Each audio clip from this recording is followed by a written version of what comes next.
What is going on, everyone? Welcome back to Opinions of a D2 Dropout. I am your resident D2 Dropout, Brentar, and today we got a lot to cover. NHL season's starting up. Today the Wings start. My Coyotes start tomorrow at the time of this recording. MLB playoffs are in full swing. Divisional rounds finishing up maybe today. We'll see. Got NFL Week 6 to discuss. NASCAR round of 8's about to begin. Got a lot to cover. So let's start with the sport that is currently in the playoffs, and that being the MLB. Well, last time we talked, playoffs were just starting. I didn't really want to cover it. But right now, 3 of the 4 games have been, rounds have been decided. Last time we talked, Rangers beat the Rays in the wild card. Blue Jays lost to the Twins. The Phillies beat the Marlins, sweeping them. And then my Diamondbacks swept the Brewers, which is why you still see the Diamondbacks jersey in the background if you're watching this, not listening. So, AL and NLDS both started. Rangers swept the 101 win Baltimore Orioles. That hurts. Have the most wins in the season, and you get swept. On the other side, the Dodgers, who were the number 2 seed, got swept by my Diamondbacks yesterday. Off of 4 home runs in a single inning. First team to do that in postseason history. And another series wrapped up yesterday, that being the Minnesota Twins and Houston Astros. Houston won that series 3-1. Today is game 4 of the Braves-Phillies, where the Phillies can win today and go to face the Diamondbacks in the NLCS. So we will see what happens there. But going through on the ALCS side, it is a Texas showdown. You got the Texas Rangers, who are the 5 seed, going against the number 2 seed Houston Astros. To be entertaining, you got 2 forward Tigers for me to be interested in. For the Rangers, you have Max Scherzer, a very good pitcher. On the Astros side, you have Justin Verlander. Out of the two, I'm going to pull for the Astros because I like JV more. And also, being in the Metro Detroit, St. Clair Shores area, I do know Hunter, know in quotes, Hunter's brown sister. We went to school together, so I somewhat know her. It's been a long time since we talked. But that's my connection to the Astros and why I'm pulling for them. But in all reality, looking on the NL side, is there even a question? If you're able to see this, watching a stream or whatever, you see the Diamondbacks jersey still hanging up right next to the Lions one, because while I disowned the team a few years ago trading Goldsmith, doesn't mean I didn't stop loving them. And they have a chance. The Diamondbacks have been posted and embraced the chaos, and they have embraced it, coming in as the 6th seed, sweeping the NL Central winners of the Brewers, and then coming into hostile territory to face the Dodgers, who won the NL West, who have always been a thorn in their side, winning the first 2 games. Fun stat: Kershaw allowed the first 5 batters to score a run before recording an out. Dodger starting pitchers were bad. Kershaw allowed 6 earned runs. Their game 2 starter allowed 3. And then yesterday's starter allowed 4. That is horrible if you want to win. So right now, Diamondbacks are chilling. They know they're either traveling to Atlanta for the first 2 games, or they're traveling to Philly. I think I saw a post today about the Phillies game that 2 fans snuck up onto the roof to get a glimpse of that of Game 3. Hell of a view. Gotta enjoy that. On the Phillies side, there is a former Tiger, Nick Castellanos, so kind of in there. Plus, Bryce Harper's just a beast. He hit 2 home runs yesterday. He went beast mode. So definitely interesting. Definitely can't wait for the 14th. Well, no, the 14th would start Game 5. One sec.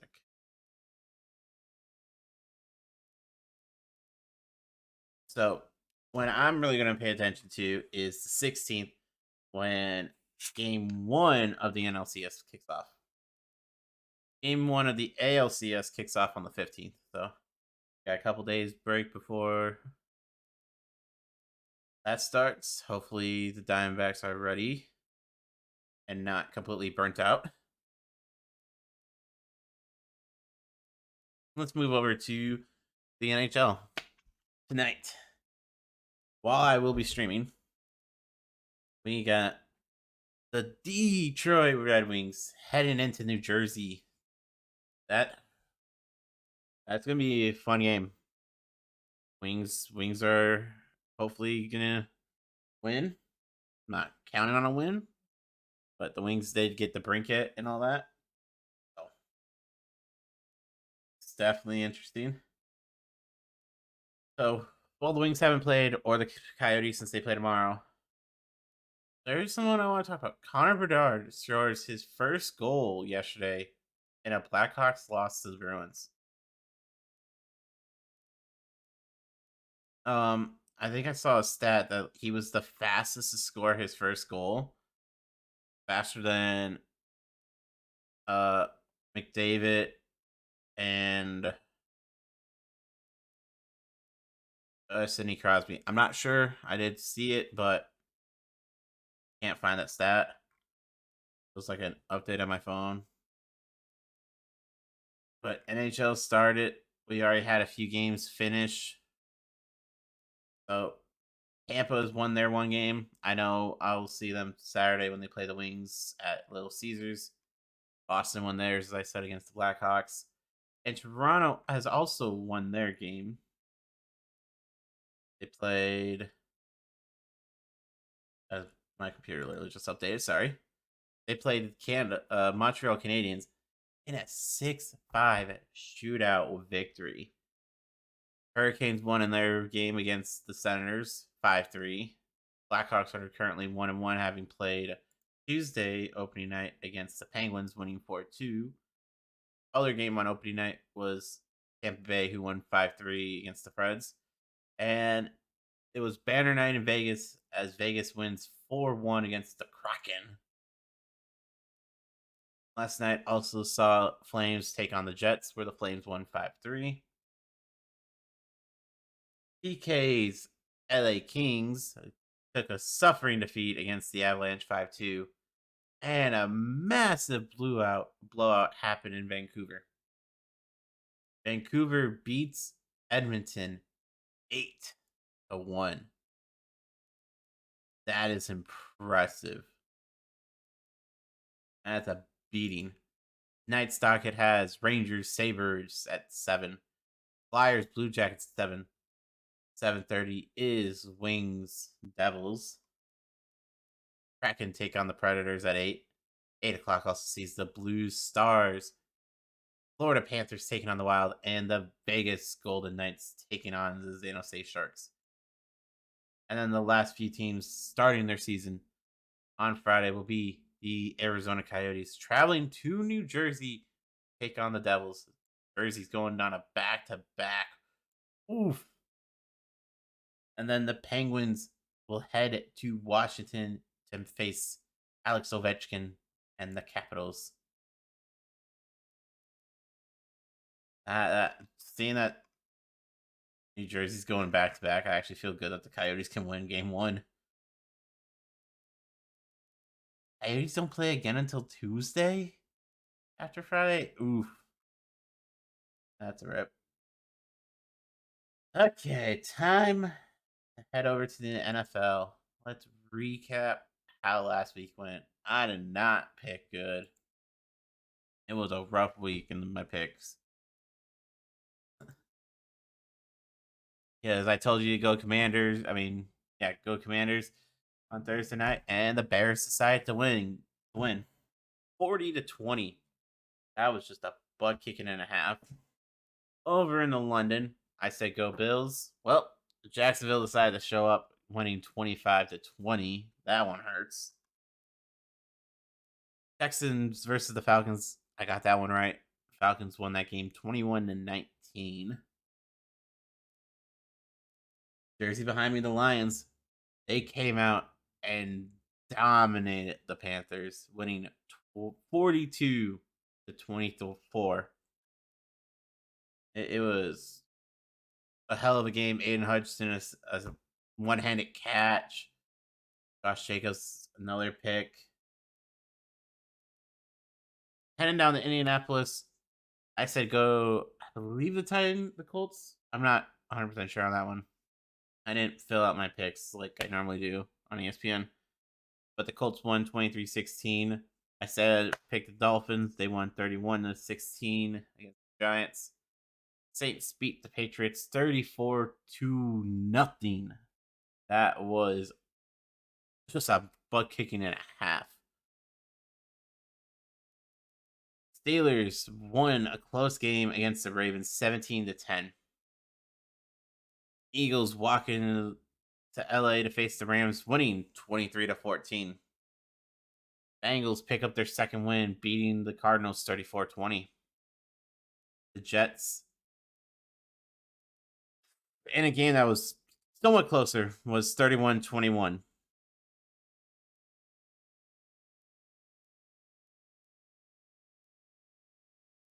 In a game that is surrounded by controversy, you have the Kansas City Chiefs 27, Vikings 20. This game has a bit of controversy with the refs. Apparently, there was a pass interference that wasn't called. As you know, I work on Sundays, so I'm not really paying attention to other games besides the Lions. I'm not at scoreboard watching just yet, even though the Lions have a 2.5 game lead. So, well, it's 2 games, but the Lions on the tiebreaker over the Packers, so it's 2.5. 49ers on Sunday Night Football just gave the Cowboys a butt kicking, winning 42-10. And then Monday night, thank you, Raiders. The Packers should have won. Oh my, that was Raiders won 17-13. That game was awful. Raiders on a 4th and 1. If they would have went for it to get the first down, and then they would have got the first down, that's game over. McDaniels, yeah, the Raiders coach decides, let's kick in a field goal. And they miss. It would have been better going on 4th and 1 because at least there the ball's not pushed back 8-10 feet for the kick. So mistakes were made there. Raiders get lucked out with Love throwing 3 picks. So Raiders got lucky with that one. Help out my Lions. But that was just god awful. Switching over to NASCAR before I get my picks for this weekend. You had a very emotional AJ Allmendinger win at the Roval. So emotional, so great. Byron second. It was very emotional watching the Dinger win that race. They had 4 drivers eliminated at this point in the playoffs, that being Kyle Busch, Bubba Wallace, Ross Chastain, and Brad Keselowski. So your 8 remaining drivers: William Byron at the top, Martin Truex Jr., Denny Hamlin, and Kyle Larson are your 4 drivers currently making it into Phoenix. Larson does have a 3-point lead over Chris Buescher in 5th. Christopher Bell is 8 points back. Tyler Reddick also 8 points back. And Ryan Blaney 10 points behind Kyle Larson. as we get into the final 4 rounds. We're heading this week to Las Vegas. Gonna be interesting. Gonna be a good race. It is a mile and a half. Next week is a very important week as they also do head to after Vegas this week. They head to Homestead. That should be the season finale. Fight me on that. Martinsville, the penultimate round, and then we go to Phoenix to decide it. And it's got a good chance of 2 cars. On the owner side, Truex's team is not in the owner's standings, as even though Truex is number 2. They got knocked out. I believe it's the 9. I believe Chase Elliott, the 9 car for the Hendrick Motorsports, is technically in. Let me pull up the owner standings. Yeah. For the owners playoffs, it is the 24, the 11, the 5, and the 17 are your 4 teams currently going to Phoenix. You got the 20 car, who's 5 points back. Tyler Reddick's 45, also 5 points back of Chris Buescher. Blaney's is 7 back. And then Chase Elliott in the 9 team going for the owner's points is currently 19 below the cut line. So if Elliott wins Martinsville, Homestead, or Vegas, they got 2 championships to talk about in Phoenix. The owners championship definitely needs to be talked about more. I know we more think about that in the Xfinity series and all that, but we have a real possibility that we have 2 different winners. Because most of the time in the Cup Series, drivers don't get hurt, like miss the playoffs or like whatever.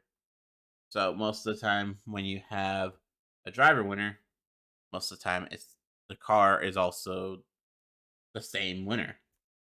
So like if William Byron wins the championship, the 24 wins the owner championship. But let's say we get the Phoenix and Chase Elliott wins Barnesville. Now, okay, Chase, let's say that the final 4 is the 9, 24, the 11, and the 17. I'll say something happens that Larson doesn't make it. Even though I think realistically the drivers, it's going to be the 24, the 11, the 19, and the 5 making it. But let's say something happens there. Actually, let's go with those 5. Byron, Hamlin, Truex, and Larson. So it's either Chris Buescher makes it in, maybe Elliott gets in, and if Elliott gets in, Elliott wins Phoenix for some odd reason. That means the 9 team has won the owner's championship. Doesn't mean he's won the driver's championship, the one that everyone talks about. So it's just like, that can throw a wrench into their celebration. So we might see 2 burnouts in Phoenix. Because, say Martin Truex wins it, we're going to have a different team win the owner's championship. Or for the F1 fans, constructors championship. Speaking about F1, actually had a bit of controversy at the last race in Qatar. I think is how you say it. Qatar, however. Well, no surprise who won the race. Max Verstappen won pretty much every race. But the McLarens came 2 and 3 of Oscar Piastri and Norris. Russell got tangled up with his teammate lap 1. Lewis just didn't leave enough space. Lewis's race was over lap 1. Russell came back to finish 4th after being down in 18th. Alonso 6th. Leclerc 5th for Ferrari. Alonso 6th for Aston Martin. Alpine gets 7th with Ocon. Alfa Romeo gets 8th and 9th with Bottas and Zhou. And Sergio Perez comes in 10th to bring home a single point. Stroll finishes 11th. Gasly 12th. Albon 13th. Magnussen lap down, finished 14th. Tsunoda 15th. Hulkenberg 16th. And Liam Lawson in his final race with AlphaTauri finishes 17th as Daniel, the Aussie Daniel Ricciardo will return at Coda. That'll be great to see him return. He did a whole thing on his Instagram with like Ricky Bobby quotes about Big Chew and all that, Big Red. Carlos Sainz did not start the race. He had a fuel pump issue.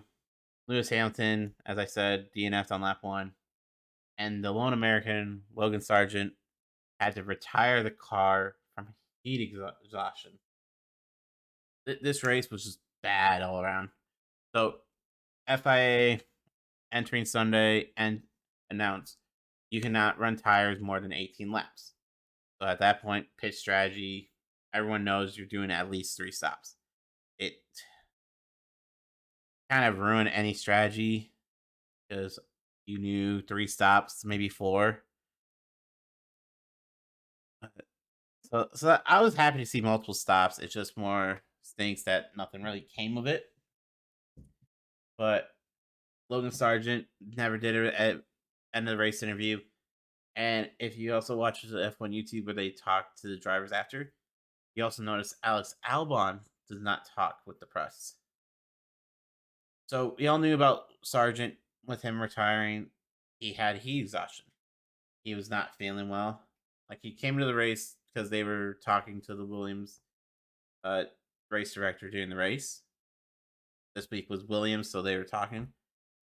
And they asked about Logan, and he entered the race fine. But he just didn't feel well. Apparently, Ocon threw up in his helmet. That sounds like fun. Albon, there's a video of him struggling to get out of the car, where the team's trying to keep him cool at that point. Lance Stroll, in his post-race interview, did say that he passed out. That's not good. That is not good that you have drivers passing out, getting sick, having heat exhaustion. Alonso wanted a water bottle, but that wasn't allowed. Like, you can't have drivers racing in that type of heat and humidity because that can turn deadly. Because Stroll was saying like he was passing out in the turns because of the G-forces, the heat. It's not good. Like if he actually blacked out, that's not good at the rate of speed they were going around that track. That was a big thing. Like just drivers feeling ill. If you watch the cool down room where Max, Piastri, and Norris sit before going up on the podium, Piastri's laying down on the ground. At one point, Verstappen even sat on the floor. Like, that is bad. You need to figure out how to keep these drivers cool in these cars. IndyCar does it. You can't tell me St. Pete's not exactly a hotbed. I mean, like, cool. Hell, when they go to Barber, it's not exactly cool either. I know the Grand Prix down in Detroit this year was like blazing hot. Like, IndyCar can keep these drivers cool. You need a way to keep these drivers cool. And apparently, one of the Sky Sports being in America, like we get their feed on ESPN.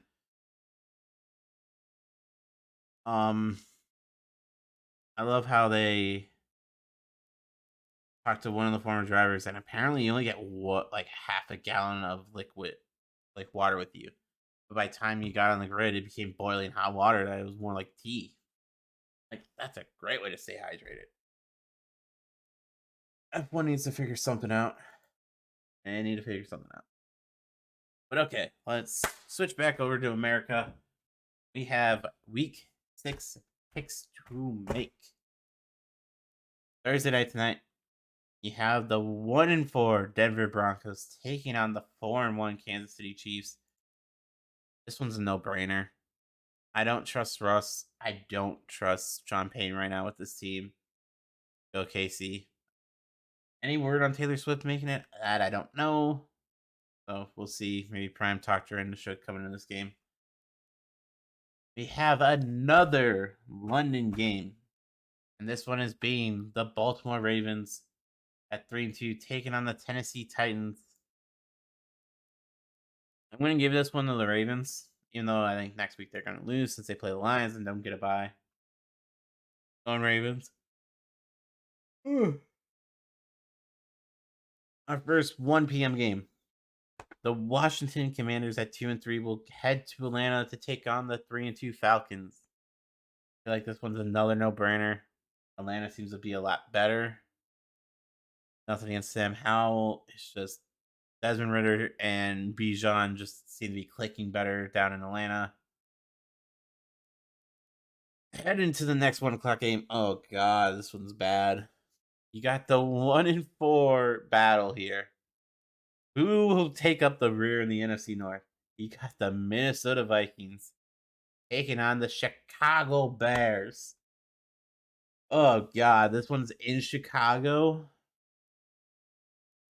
Ew. On ESPN's Pick'em right now, they have the Vikings have 65% of the votes. I'm going to go the Bears just because the Vikings have lost Justin Jefferson for 4 weeks. So I don't know how they'll do going on the road to Soldier Field. The Bears coming off a very high scoring win against the Commanders. Maybe the Bears do something. I'm probably going to be wrong there. Heading on, we are heading to Cincinnati, where the Seattle Seahawks come to town, take on the Bengals. 3-1 Seattle, 2-3 Bengals. I want to lean towards Seattle. At the same time, I had the Bengals winning the North in my early predictions. I had the Bengals making a deep run. I'm going to stick with them for now. They seem to finally have things rolling. Yes, they did just beat the Cardinals, who are in full tank mode. So I'm going to go there. The other 1 o'clock matchup, you have the 49ers heading on over to Cleveland to take on the Browns. It's a no-brainer. 49ers are 5-0. They're going to go to 6-0. I don't see Cleveland stopping them. We're going to see that elf logo have the 49ers walk across it so many times. The next 1 o'clock game, you have the Carolina Panthers, the 0-5 Carolina Panthers, taking on the 4-1 Miami Dolphins. That one feels like a no-brainer. I literally just watched Carolina not even show up the first half against the Lions, even though the Lions defense came out amazing. But we've seen the Dolphins put up 70 against the Broncos. It's just a no-brainer. Heading on, we got a battle for the AFC South. The Indianapolis Colts taking on Jacksonville. Sounds like the Colts might be without Anthony Richardson, so I'm going to go Jacksonville. My pick.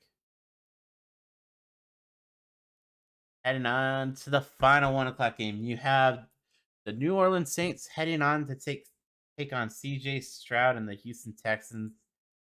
Give me Carr. I think the Saints are better. I think having Carr, the Saints are heading in the right direction. Heading on right now into the 4 o'clock games. You got the New England Patriots taking on the Las Vegas Raiders. I'm sorry. I think it's time for Bill Belichick to retire. So give me the Raiders. The next game, we have the undefeated Eagles at 5-0 taking on the New York Jets at 2-3. This one's another no-brainer. Give me the Eagles. It's hard to root against a team that's only undefeated. Moving on, we got the Arizona Cardinals in tank mode taking on Stafford and Puka Tanua, or however you say it, of the Rams. In LA, we know the Cardinals, they're trying to tank. They're not going to come out and say it. Stafford seems to have both of his weapons, Puka Tanua, I think is how you say it, and Cooper Kupp. So give me the Rams. And the game that got flexed, you have the Detroit Lions heading into Tampa Bay to take on the Bucks. Is there any question who I'm taking? Give me the Lions. Baker Mayfield seems to have a career renaissance right now. He's playing well for the Bucks. They're coming off a bye week, so they're lot better, well rested. This is a game I do see like realistically the Lions losing. If they don't lose this game, I can see them going into their bye week on week 8, week 9, week 9. I can see week 9 coming and the Lions only having that one loss to Seattle. This is the game I'm not sure about. It is on the road, but Detroit does have a lot of transplant people all over in Arizona and Florida. Lions fans that have shown going to Arrowhead and Lambeau that they can take over the stadium pretty well. So I wouldn't be surprised if it suddenly became a home game for the Lions, even though they're on the road. Heading on, we have a Sunday night matchup. The New York Giants at 1-4, heading upstate to take on the Buffalo Bills at 3-2. I'm sorry, but this one's like a no doubter. Give me the Bills. Like it's a no burner on that one. Heading on to the final game of Week 6, we have the Dallas Cowboys taking on the LA Chargers at SoFi. Don't get me wrong, should be a good game. I'm going to go with Herbert, even though, God, their head coach is throwing so bad. As I've said, I will never root for the Cowboys. I'll never root for them. And I think the Chargers are a better team. That's the other game I can see the Lions losing on their schedule. Is Week 10 against the Chargers when the Lions have to travel to LA. Other than that, Ravens are coming back from London.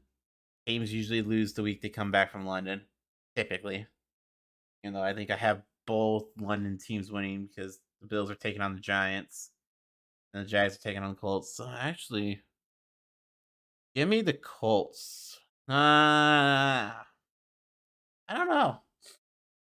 Because the Colts will be starting Gardner Minshew. Give me the Colts. Let me switch that one. I think I'm going to go Colts instead. But teams typically don't play well returning from London. The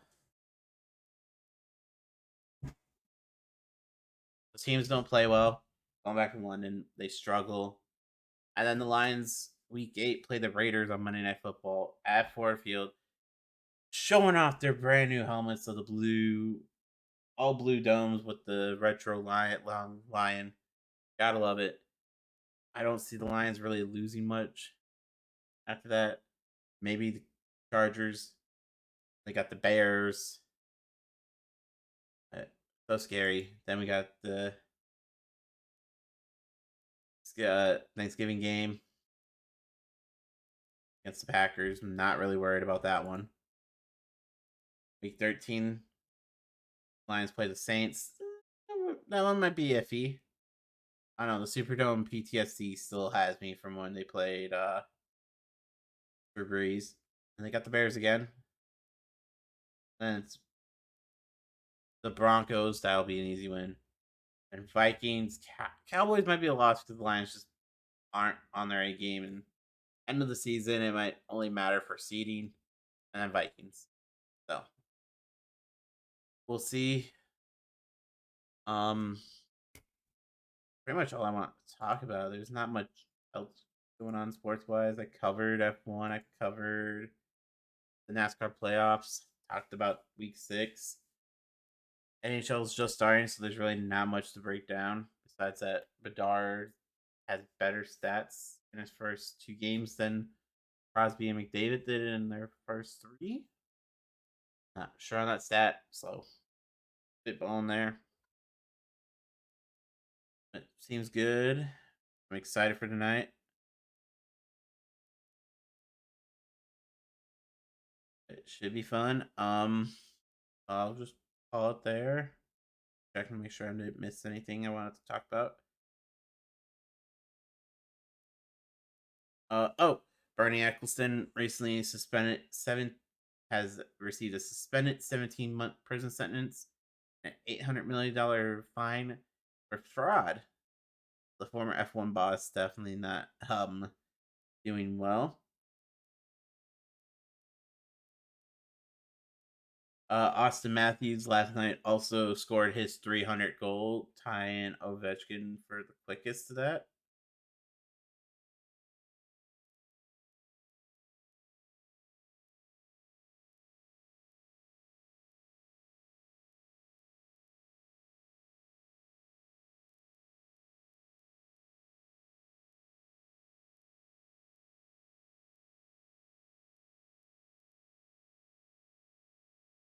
Uh,